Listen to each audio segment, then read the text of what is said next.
Pour en revenir à votre question sur la notion d'impôt indirect, on peut définir celle-ci comme l'ensemble des catégories d'impôts qui, suivant une classification administrative, frappent de manière indirecte le revenu du contribuable au moment où il est dépensé ou utilisé. Donc c'est une définition simple de la notion d'impôt indirect. Oui, il y a effectivement une différenciation entre les impôts directs et les impôts indirects. Tout simplement, les impôts directs frappent le revenu du contribuable de façon directe, comme on le dit. Et c'est la raison pour laquelle il y a des classifications qui se font suivant l'angle économique ou bien suivant l'angle analytique. Suivant un angle économique, on va faire une différence entre l'impôt sur le revenu et l'impôt sur la dépense pour catégoriser les impôts directs vis-à-vis des impôts indirects. Donc l'impôt sur le revenu va rimer beaucoup plus à la catégorie d'impôts directs et l'impôt sur la dépense se range vers la catégorie des impôts indirects. Maintenant, suivant une classification analytique, on peut faire une différence entre ce qu'on appelle l'impôt personnel et l'impôt réel. Donc disons que l'impôt direct va coller beaucoup plus à la personne par rapport à ses gains, alors que l'impôt indirect colle au revenu qui est dépensé, c'est-à-dire l'objet qui est visé. C'est un peu ça la différence entre les deux catégories. Oui, on peut vous citer plusieurs catégories d'impôts indirects. A priori, nous avons ce qu'on appelle la taxe sur la valeur ajoutée, TVA. Nous avons également la taxe sur les activités financières, TAF, et également les taxes spécifiques. Pour la taxe sur la valeur ajoutée, il s'agit de cette catégorie d'impôts qui frappe, comme on a dit, le revenu lorsque la personne qui doit réaliser ce revenu-là est assujettie à cette catégorie d'impôts, ce qu'on appelle un assujetti qui est identifié à la TVA et qui réalise des opérations qui sont couvertes par le champ d'application de cet impôt, notamment des activités de livraison, des activités de prestation de services ou bien des activités d'importation. Et dans ce cadre-là, il importe que ça soit une activité économique avec cette conception large de la notion d'activité économique qui peut relever d'actes de commerce, qui peut relever également de prestations de services de façon générale, mais également qui peut constituer effectivement des activités extractives, des activités civiles, etc. Donc tout cela est rangé dans la catégorie d'un impôt indirect appelé la TVA. Au-delà de la TVA, nous avons parlé de la TAF. La TAF, c'est la taxe sur les activités financières.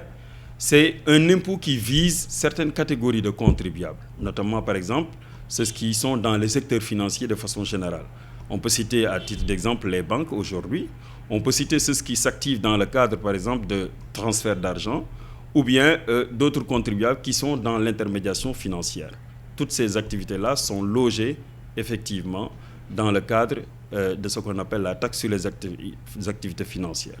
Et les types de revenus en principe qui sont visés sont parfois des intérêts ou bien parfois des commissions, etc., qui sont perçus par ces organismes dans le cadre de leur activité. Maintenant, on peut juste faire une exception par rapport à cela en excluant ce qu'on appelle le mandat postal de la catégorie donc des impôts, des activités qui sont visées par la taxe sur les activités financières. Et dernière catégorie, comme on a dit, c'est les taxes spécifiques. Les taxes spécifiques, appelées autrement droits d'accise, frappent certains types de produits. Ces produits-là sont expressément visés par le législateur. On peut en citer, par exemple, les taxes sur les corps gras alimentaires, les taxes sur les boissons alcoolisées. On peut citer également les taxes sur le thé, sur le café, sur les sachets en plastique, donc, qui sont à peu près visés récemment. Donc, toutes ces catégories de taxes sont appelées des taxes spécifiques. Maintenant, ça frappe le revenu, ou le produit du moins, au moment où il est utilisé pour la première fois, ou bien au moment, effectivement, de l'importation de ce produit. Alors, ceux qui doivent payer ces impôts, ce sont les contribuables qui sont assujettis à ces impôts-là. Parce que dans le cas d'un impôt, on définit l'impôt par rapport à un champ d'application. Le champ d'application, c'est véritablement le domaine qui régit les personnes qui sont soumises à certaines catégories d'impôts. Et donc, ces personnes-là, aujourd'hui, il y a lieu de faire une différenciation.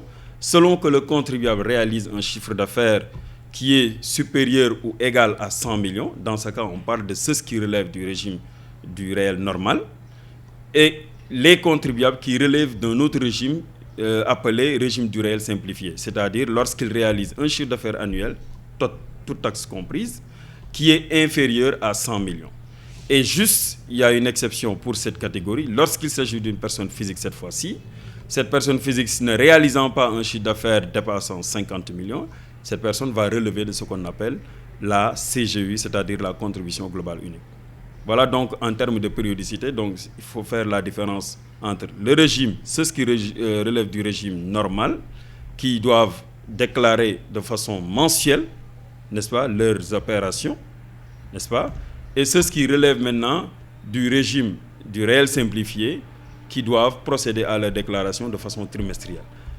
Et juste pour plus de précision, la déclaration doit intervenir le 15 du mois qui suit la réalisation des opérations à partir de ce qu'on appelle le fait générateur. Le fait générateur maintenant, c'est l'événement qui déclenche la naissance de la dette du contribuable vis-à-vis de l'État.